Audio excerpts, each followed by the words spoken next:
आम आदमी पार्टी के नेताओं को ईडी सीबीआई के नोटिस मिलने की लगातार रिपोर्ट सामने आ रही है। ऐसा ही एक नोटिस आम आदमी पार्टी की नेता और दिल्ली की शिक्षा मंत्री आतिशी को मिला है, लेकिन उन्हें ईडी सीबीआई का नहीं बल्कि इलेक्शन कमीशन यानी चुनाव आयोग ने भेजा है और 8 अप्रैल तक लिखित में जवाब मांगा है।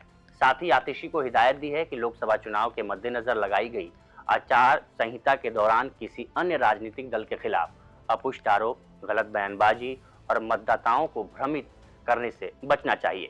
आतिशी को जवाब तो 8 अप्रैल तक देना है, लेकिन वो आज से ही जंतर मंतर पर भूख हड़ताल पर हैं। वजह है अपने नेता अरविंद केजरीवाल की गिरफ्तारी।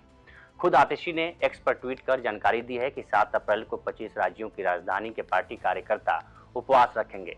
हम इस खबर को भी देखेंगे, लेकिन उससे पहले हम ये जान लेते हैं कि आखिर आतिशी को चुनाव आयोग ने किस मामले में नोटिस भेजा है और भ्रमित बयान देने से बचने की हिदायत दी है। नमस्कार, मैं उपेंद्र कुमार।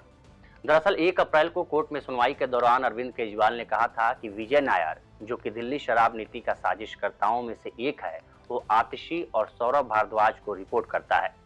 इसके घंटे भर बाद आतिशी ने एक्स पर ट्वीट कर जानकारी दी कि वो 2 अप्रैल को बड़ा खुलासा करने वाली हैं। जब आतिशी 2 अप्रैल को मीडिया के सामने आई तो उन्होंने आरोप लगाया कि मेरे बहुत करीबी व्यक्ति के माध्यम से मुझे भारतीय जनता पार्टी ज्वाइन करने के लिए अप्रोच किया गया। मुझे ये कहा गया कि या तो मैं बीजेपी में शामिल हो जाऊं और अपना राजनीतिक करियर बचा लूं, अगर भाजपा ज्वाइन नहीं की तो आने वाले 1 महीने में मुझे अरेस्ट कर लिया जाएगा। आतिशी यही नहीं रुकी, उन्होंने एक कदम आगे बढ़ते हुए कहा कि अगले कुछ दिनों में आम आदमी पार्टी के कुछ और नेताओं को गिरफ्तार किया जा सकता है। प्रधानमंत्री और बीजेपी ने मन बना लिया है कि आम आदमी पार्टी और उसके नेताओं को कुचलकर खत्म कर देना है। इन आरोपों के बाद अगले ही दिन 3 अप्रैल को बीजेपी ने उन्हें लीगल नोटिस भेज दिया।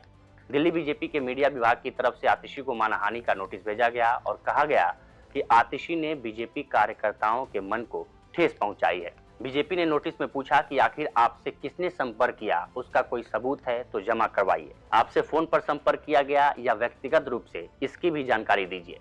अब इसी मामले में इलेक्शन कमीशन ने आतिशी को नोटिस भेज 8 अप्रैल की दोपहर 12 बजे तक लिखित रूप से जवाब मांगा है।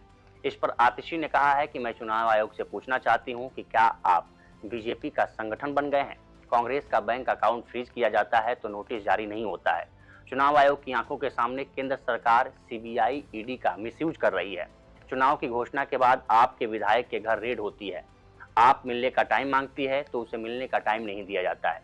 बीजेपी जब शिकायत करती है तो 12 घंटे में नोटिस जारी होता है। बीजेपी को खबर भी भेजी जाती है, हमारे पार्टी ऑफिस को सील किया गया, हमने पुलिस से शिकायत की लेकिन कोई एक्शन नहीं लिया गया।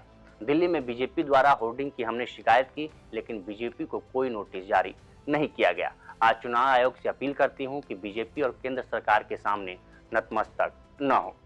अब आते हैं आम आदमी पार्टी की भूख हड़ताल वाली खबर पर। दरअसल अरविंद केजरीवाल की गिरफ्तारी के खिलाफ आम आदमी पार्टी 7 अप्रैल यानी आज दिल्ली के जंतर मंतर पर भूख हड़ताल पर है। दिल्ली की मंत्री आतिशी ने सोशल मीडिया प्लेटफॉर्म एक्स पर इसकी जानकारी देते हुए लिखा कि 7 अप्रैल को 25 राज्यों की राजधानी के पार्टी कार्यकर्ता उपवास रखेंगे।